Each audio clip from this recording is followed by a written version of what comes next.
Hello, this is Amy Smith from the CNS, and today I'm going to walk you through how to complete the candidate SPE report. So once you open the document, there's going to be several tabs along the bottom. The first tab, which is red, is going to be your instructions. Make sure you read through this completely before starting to track any of your hours. The second tab is going to be your SPE summary. So this is going to have all of your personal, business, and employment information. It's going to track all of your hours, which are going to auto-populate from your tracking log, and it's going to include all of your supervisor information. We've provided room for up to 4 supervisors, but you could add additional supervisors below if you had more than 4. And this also has an area for you to sign the document when you're completely finished tracking your hours before you upload it to your portal. The next page is going to be your SPE guidelines. These are going to talk through what the difference between observational and direct are, and also include things that do not qualify for SPE hours. The other orange tab is your candidate responsibilities. You're going to want to read through all of these before you begin your hours and sign off yes to all of them that you agree. It is required that you sign off on all of these statements. Okay, the next tab is going to be your hours tracking log. This is the blue tab at the bottom. You're going to have several columns across the top, and this is where you're going to track all of your hours daily. So the first column is the date. So you might have multiple lines per date. You can do 1 line per client or however works best for you, but don't feel like you have to stick to 1 row per date. We'll do some examples. Column B, you're going to put the supervisor that you worked with. So if you have multiple supervisors, you can put the names in there, and I'll show you how to filter those out at the end so you can see how many hours you had with each supervisor. Column C is going to be your description of clinical work and activity, and we'll walk through a couple of examples. Column D is going to be the practice name or facility where you did the work. Column E is going to indicate if it was a direct hour, and column F is going to indicate if it was an observational hour. So the observational hours, we're going to put in an actual hour number. That's because we have a maximum of 250 hours in that category, so we need to be able to track those, and I'll walk you through an example in just a minute. Columns G, H, and I correspond to your categories A, B, and C. Column J is going to be for health conditions, so this is where you'll put any kind of health conditions that that particular client has. Column K is going to be your subtotal, which is going to subtotal automatically. Column L is going to be time with your supervisor, and column M will be the total. So let's take a look at the first example. So this one is on 6/7/2020 with supervisor number 1.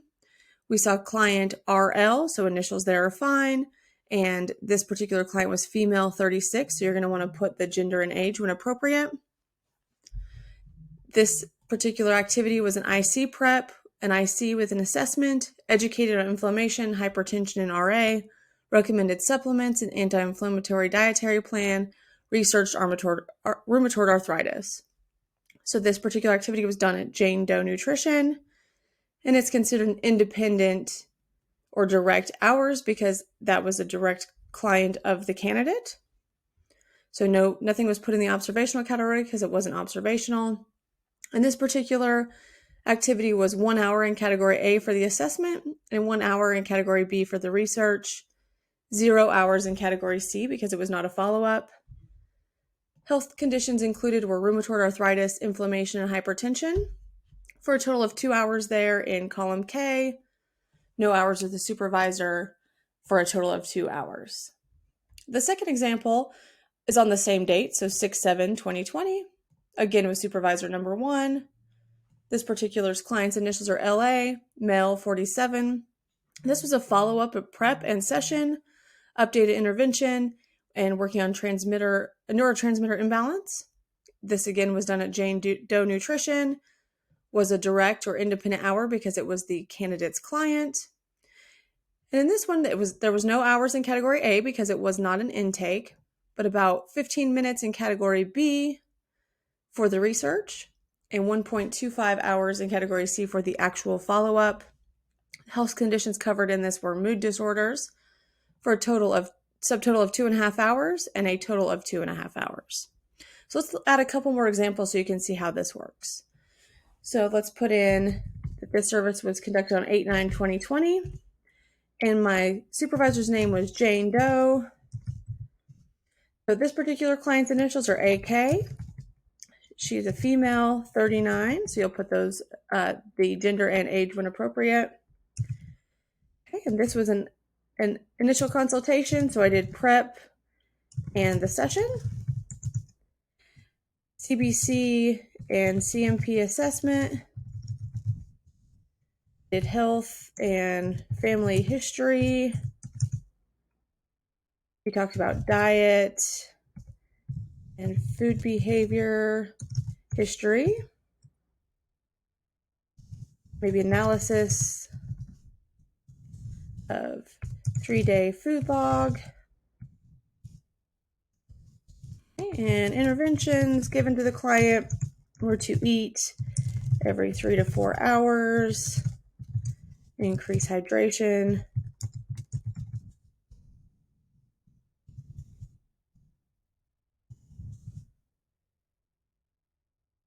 All right, so we want to put as much detail in there as possible. So this was done at Jane Doe Nutrition. So she's my supervisor. So perhaps I work there, or I was working with a client at her facility.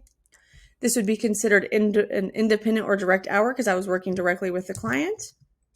There's no need to put anything in the observational line because it was not observational. And the assessment was 2 hours, so category A. And then how about 2 hours of research that was conducted? That's going to be in category B. Nothing in category C because this was not a follow-up. And then in the health conditions, I can put maybe weight cycling,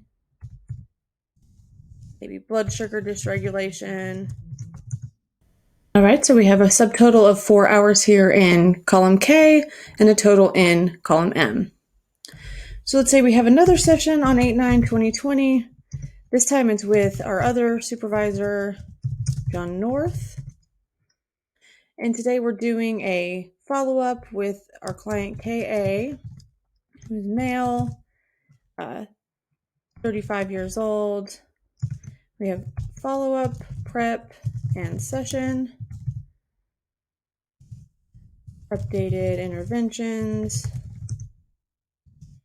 and provided education on diabetes and glycemic index. And then maybe we recommended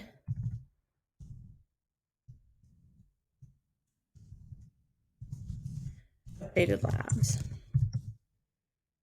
Okay, so this was done at, let's say this was done at ABC supervision with our other supervisor.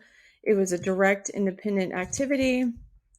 And so this was a follow-up. So we did half an hour of research prior to the appointment, and then the session itself lasted an hour. And with our health conditions covered with diabetes. So we have an hour and a half spent between categories B and C for a total of 1.5 hours. So the next day on 8/10, we had a meeting with our supervisor. So we met with Jane Doe, and we had a one-on-one with supervisor, and we discussed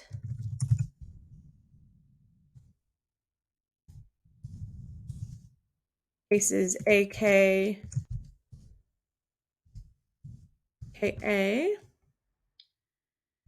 and let's say we were with our supervisor for an hour. So this would have been at Jane Doe Nutrition. And it's not going to be in an independent or observational time because this was just time spent with our supervisor. So we can go all the way over to column L and put that we spent 1 hour with our supervisor. Okay.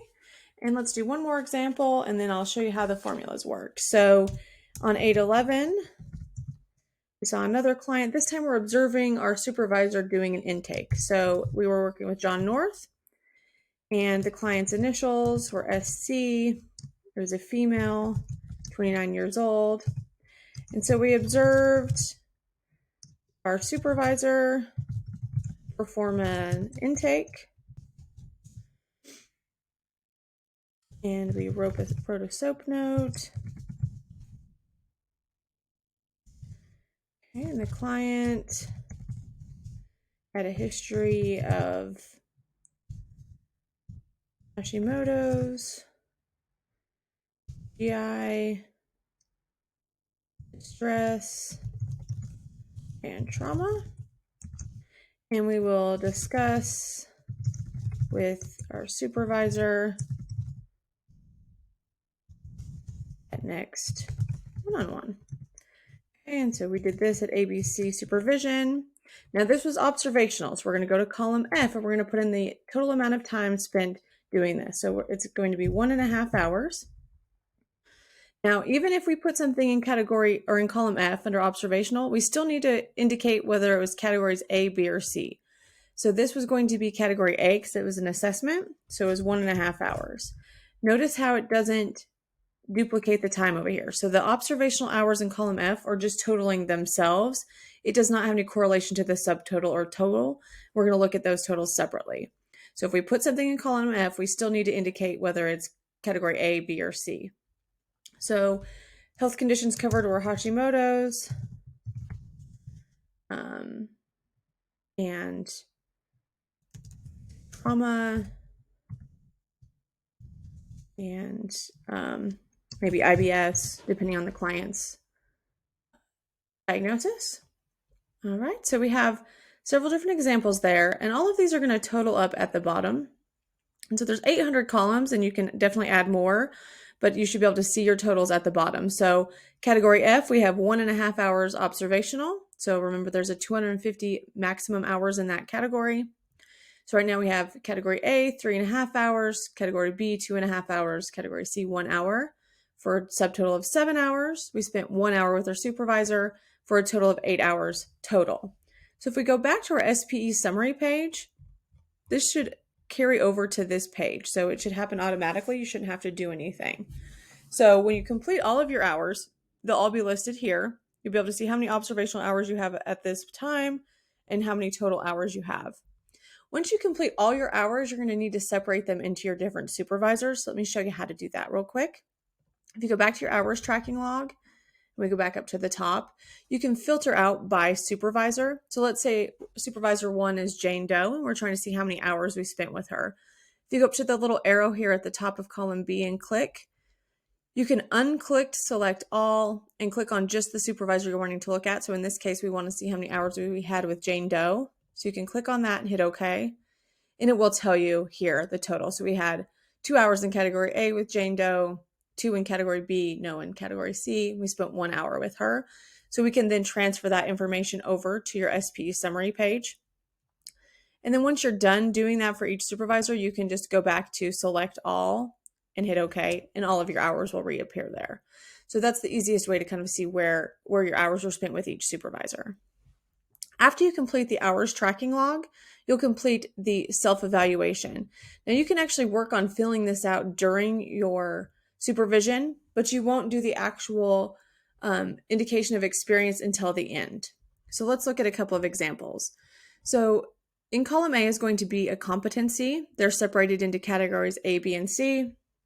Column B is going to be a drop-down menu where you're going to indicate the level of experience that you have obtained for that competency. So the choices are significant, adequate, or minimal. In column C, you're going to elaborate and provide as much detail as possible with the experience and activities that you did to complete each competency. And we want to have as much detail there as possible. In column D, you can provide any client materials or handouts that you created. And in column E, you can indicate any MNT that was performed for that competency. So some categories may not have any MNT, and some may. So this will be just areas for you to put as much detail as possible. So let's look at the examples. So the first one says psychosocial history, including access to food, occupation, living situation, smoking, drug, and alcohol use. So this indicated that they had a significant experience in this category. So you can see the drop-down menu here. You can pick significant experience. The activities that they provided are included on my intake forms and reviewed in every initial session, noted any concerns in SOAP note and referred out when necessary. Client materials included a handout on smoking cessation when appropriate, resources about health risks of social isolation, and this particular competency did not have any MNT, which is fine. The second example is apply specific dietary and nutraceutical modifications as adjunct therapy in immune-compromised individuals. So this candidate indicated that they had adequate experience in that category. Some of the activities that they completed, They've worked with multiple clients undergoing chemo to support nutritional needs and manage side effects through nutrition, address depletions and side effects of chemo with supplements and botanicals, did not work with any individuals with HIV, AIDS, or TB. Client materials created handouts about phytonutrients during chemo treatment, provided education around the importance of sleep and stress management during chemo and after surgery. And then they listed some MNT here that they might have used for these particular conditions. So omega-3s through food and supplementation. You can list specific supplements here. So Pro Omega Nordic Naturals, 2,000 milligrams per day. Avoid nitrates, reduce refined sugar, add curcumin supplement, increase protein, added electrolytes for dehydration. So this is your opportunity to put any kind of notes in here that you would use within that competency and then save this for your future use. The final example here says assess the effects of disordered eating patterns on nutritional status, body composition, and function. So this client indicated minimal experience here, which is fine. They utilized eating disorder screening questions in intake and follow-up sessions, monitored changes in weight during care, discussed eating behaviors and family history of eating disorders. They indicated they did not work with any clients who were diagnosed with an eating disorder. Client materials created a directory of therapists in the area to refer out when needed. And MNT just indicated did not work with any clients requiring MNT for eating disorders. So please, again, provide as much detail here in this area as possible. You can work on the columns C, D, and E throughout your hours, and then complete column B at the end and rate yourself appropriately. The final tab is health conditions, and this is completely optional, but this is a place for you to add notes as you work through your different client cases. So you could put MNT in this area, you could put favorite supplements, or anything that you use in those particular conditions. And again, this is optional and totally up to you for you to use different, to use as a note section. And there's also room at the bottom to add any different conditions that maybe weren't listed. So after you complete your entire 1,000 hours, you're going to submit this one document. You're going to want to make sure that it's signed. So you'll go back to your SPE summary page and go to the bottom. And we're going to allow you just to type a signature in here. Please remember that by typing your signature in here, you're agreeing to all of the above and acknowledge that this is a legal and binding signature. Your supervisor does not sign this document. They will sign their supervisor report, which indicates that they are signing off on this document. So they will need to see it and they will be signing off on it, but they do not have to sign this particular document. After everything is complete, so you'll have all of the tabs complete, you've signed, everything is filled out, you're going to upload this to your portal, and that is how you will submit it to the BCNS. Please, if you have any questions, reach out to the certifications team. Thank you.